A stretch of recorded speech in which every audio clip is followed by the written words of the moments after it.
تمہیں لگتا ہے یہ تمہیں نہیں مل سکتا، کہ یہ دکھ تکلیف ہمیشہ ایسے ہی رہیں گے۔ یہ تمہیں لگتا ہے کہ تمہارا یہ وجود ہمیشہ کسی خوشی کا منتظر رہے گا، مگر حقیقت تو یہ ہے کہ یہ تو تمہیں لگتا ہے نا، بلکہ تمہارے رب کے لیے تو کچھ بھی ناممکن نہیں ہے۔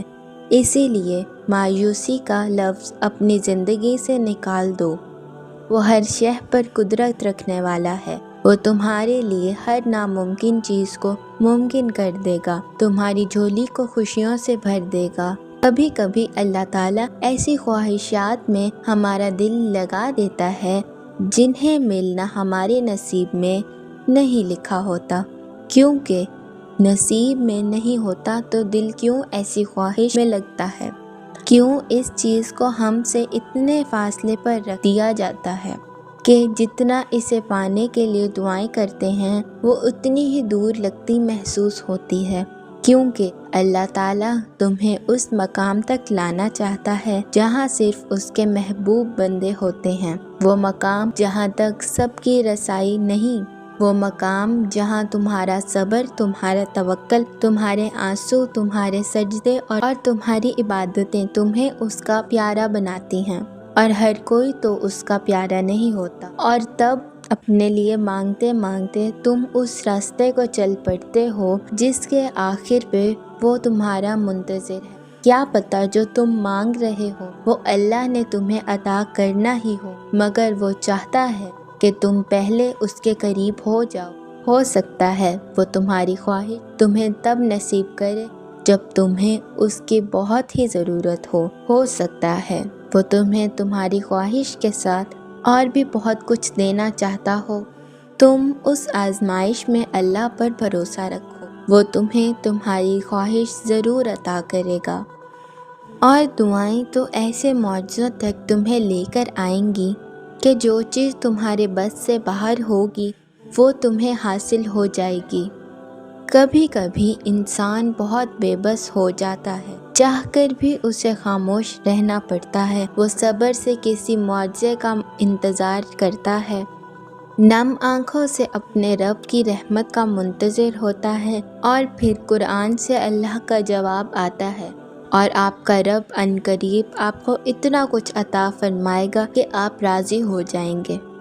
میں نے دیکھا ہے رب نے کچھ نوازنا ہو تو پہلے اس چیز کے قابل بناتا ہے، اس کے اندر اس چیز کے حصول کے لیے گنجائش پیدا کی جاتی ہے، آپ کو اس کی اہمیت بتائی جاتی ہے، پھر آپ جب اس چیز کے صحیح معنوں میں قابل ہو جاتے ہیں تو آپ کو اس شے سے نواز دیا جاتا ہے۔ کیونکہ کبھی کبھار ہم رب کی دی ہوئی نعمتوں کو سنبھالنے کے قابل نہیں ہوتے، تو ان نعمتوں سے لگن ہماری گمراہی کا باعث بن جاتی ہے، مگر جب ہمیں سنبھالنا آ جائے اور وہ رب جان جائے کہ میرا بندہ اس قابل ہو چکا ہے کہ یہ ذمہ داری یا یہ چیز سنبھال سکے، تو وہ نواز دیتا ہے، مگر تب تک وہ ہمیں صرف تیار کر رہا ہوتا ہے۔ یقین مانے ہر دیر سراسر خیر ہے، کیونکہ وہ رب اپنے بندے پر طاقت سے زیادہ بوجھ نہیں ڈالتا۔ بے شک اللہ کھوئی ہوئی مسکراہٹیں واپس لانے پر قادر ہے۔ اللہ تعالیٰ نے انسان کے ساتھ یہ وعدہ کیا ہے کہ مشکل آئے مجھے پکارو، اس پکار پر لبیک کہنے کا اللہ کا وعدہ ہے۔ تکلیف میں ہو مجھے پکارو، اس پکار پر مدد کا وعدہ اللہ کا ہے۔